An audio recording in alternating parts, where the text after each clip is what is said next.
자, 오늘 우리와 함께 묵상하실 본문 요한복음입니다. 지난주 우리가 창세기 묵상하던 본문 잠시 뒤로 하고, 자, 이번 이제 요한복음 함께 묵상하시는데요.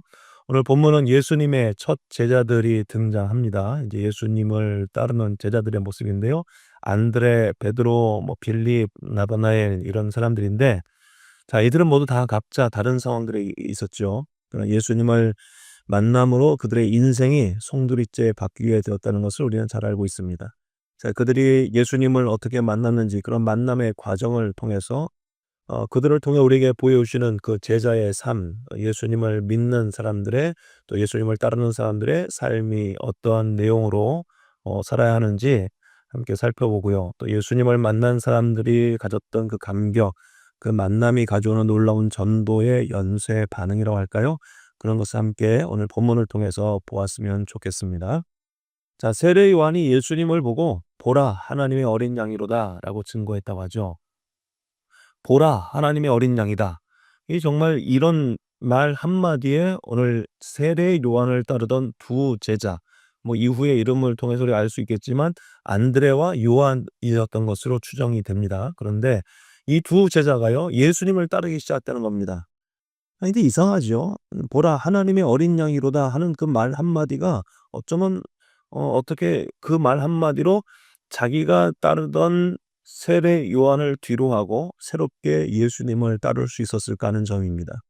이게 다른 큰 설명이 있었던 것도 아니고 어떤 다른 깊은 이야기가 담긴 것도 아니었는데, '하나님의 어린 양이다.'라는 이 말 한마디에 두 사람의 발걸음이 세례 요한에서부터 예수님께로 옮겨지게 된 것을 보게 됩니다. 자, 이 안드레와 요한 두 제자에게는요, 어쩌면 이 암호와 같이 풀을 수 없는 수수께끼와 같은 이 말 한마디에 그들의 마음이 동하고 발걸음이 옮겨지게 된 것은 평소 이들의 마음속에 다른 사람들이 갖지 않았던 열망이요, 그 열정이요, 하나님의 나라에 대한 꿈이요, 이 민족을 하나님이 어떻게 인도해 가실까라는 그 마음에 강렬한 소원이 있던 사람인 것으로 저는 생각을 해 봅니다. 예. 하나님의 어린 양이라는 이 말 한마디에 이 사람들의 마음이 움직일 만큼, 예수님이라면, 하나님의 어린 양이시라면 이 민족을 향해 하나님께서 갖고 계시는 그 특별하고 구체적인 일들을 저분을 통해 보거나 경험할 수 있지 않을까 하는 그 마음의 깨달음이 이 두 제자에게 있지 않았을까 싶다는 겁니다. 지난 주일날 제가 말씀드린 것처럼 우리의 마음에 소원하는 것이, 우리의 마음이 간절히 바라는 것을 우리는 다른 사람들과 더 많이 보게 되고 듣게 되고 깨닫게 되는 것 아니겠습니까? 자, 우리의 마음속에 어떠한 것을 품고 사느냐 하는 것이 굉장히 중요하다는 겁니다. 자, 그런데 오늘 이렇게 따르게 되었던 두 제자에게 예수님께서는 가시던 길을 멈추고 그들에게 아주 본질적인 질문을 하나 던지시죠. 오늘 38절에 보시면 예수께서 돌이켜 물어 이르시되 무엇을 구하느냐고 묻습니다. 무엇을 구하느냐? 또 왜 날 따라오니? 나한테 무엇을 원하니? 예수 이렇게 질문하시는 거예요. 무엇을 원하길래 그렇게 세례 요한을 따르던 너희가 나에게 이렇게 따라오고 나를 쫓으려고 하느냐? 하고 예수님 물으시는 겁니다. 이 질문 앞에 정말 본질적인 질문이 아닐 수가 없다는 겁니다. 이 질문 앞에 우리도 역시 답할 그 내용을 준비했으면 좋겠습니다. 오늘 말씀을 묵상하면서 예수님이 오늘 나에게 이렇게 질문하신다면 나는 어떻게 대답할 것인가 라고 생각하게 됐어요. 예수님이 나에게 넌 왜 날 따라오니? 너는 왜 나를 그렇게 좇으려고 하니? 무엇을 원하니? 라고 물어보신다면 나는 어떻게 대답할까? 그 답이 우리의 마음속에 준비되었으면 좋겠다는 것입니다. 예수님께서는 오늘 살고 있는 우리에게 너는 왜 나를 따르려고 하느냐? 너의 소원이 무엇이냐? 나를 통해 무엇을 얻으려고 하는 것이냐? 라고 묻는다는 것입니다. 그래서 예수님의 그 질문이, 어떤 사람들은 예수님을 믿는 이유가 전 예수님을 믿으면 부자가 될 것 같아서요. 예수님을 믿으면 병을 고칠 수 있을 것 같아서요. 예수님을 믿으면 내가 그 원하는 소원이 나는 내 힘으로 이룰 수 없으니까 예수님이 대신 이루어 주실 것 같아서요. 하고 그렇게 예수님을 따른다고 하면 물론 그런 게 있을 수 있겠지만 본질적인 그 대답은 되기 어렵다는 것입니다. 만약에 우리가 연애하는 두 연인을 생각해 보세요. 연인끼리 이렇게 연애할 때 상대방에게 내가 원하는 것이 "나는 네가 돈이 많아서 너가 좋아." 라든지 너랑 같이 다니면 내가 맛있는 거 먹을 수 있으니깐 좋아. 너랑 다니면 내가 같이 다니면 너가 키가 커서 좋아." 상대방에게 다니는 너랑 같이 사귀고 연애하고 살아가는 것이 그를 통해 얻을 수 있는 그 무엇인가 물질적인 것이 된다면 그 관계가 오래갈 수 있겠습니까? 예수님을 따르는 것도 마찬가지겠죠. 예수님을 따르는 것이 아니라 예수님을 따르면 부자가 될 수 있어. 예수님을 믿으면 돈을 많이 벌고 내가 건강해지고 내가 가고 싶은 대학도 가고 얻고 싶은 직장도 얻을 수 있고 하는 것으로 예수님을 따르고 믿는다면 그 관계가 건강한 관계가 되겠습니까? 예수님께서 우리를 향해서 예수님 우리를 사랑하신다고 말씀하시는데 우리가 예수님께 "예수님 저가 어디가 좋아서 이렇게 사랑하세요?" 라고 물은다면 예수님 뭐라고 대답하실 것 같습니까? 예수님은 우리에게 내가 너를 사랑하는 것은 너가 너무 좋아. 너 자체가 너무 좋아." 그런 거죠. 연인이 서로 사랑하는 것도 그냥 '내가 너랑 같이 있으면 너무 좋아.'라는 거죠. 너가 너무 좋은 거지 너를 통해 뭔가 얻을 수 있어서 좋아가 아니라는 겁니다. 오늘 예수님께서 우리에게 물으실 때 "너는 왜 나를 따르려고 하니? 무엇을 원하니? 무엇을 구하니?"라고 물을 때 저는 예수님이 그냥 좋아요. 예수님 너무 좋아서 너무 사랑스러워서 저는 예수님과 함께 있는 것이 너무 좋아서 예수님과 함께 있어요. 오늘 제자들은요. 예수님의 이 질문 앞에 오히려 이렇게 답을 합니다. "라삐요 어디 계시오니까?" 예수님이 물었는데 다시 예수님께 질문합니다. 바로 답을 하지 않고 "라삐요 어디 계십니까?" 라고 묻습니다. 이 질문이 예수님께 답을 하는 것 같이 들리지 않은 것처럼 보이지만 사실은 답을 하고 있는 거죠. "예수님 무엇을 구하느냐?" "예수님 저는 예수님이 어디 계신지 궁금합니다." 예수님의 주소를 묻는 것이 아니라 "예수님과 함께 있고 싶습니다." 이 답을 하는 거죠. 예수님과 함께 교제하고 싶습니다. 예수님이 어디에 계시든지 어디로 가든지 주님과 함께 동행하고 싶습니다. 저는 예수님을 통해 무엇을 얻으려고 하는 것이 아니라 예수님과 그 모든 순간을 함께 나누고 싶습니다. 이게 제자들의 답이었다는 겁니다. 어쩌면 이 답이 우리에게 오늘 주님 앞에 드려야 할 답이 아닐까 싶다는 겁니다. 이런 답을 했던 제자들을 예수님께서 "와서 보라." 초대하고 계시는 겁니다.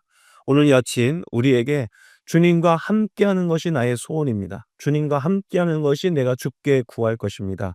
라고 답을 할 수 있는, 그래서 정말 우리의 본질적인 신앙에 정말 아름다운 답이 있는 우리 모두가 되었으면 좋겠습니다.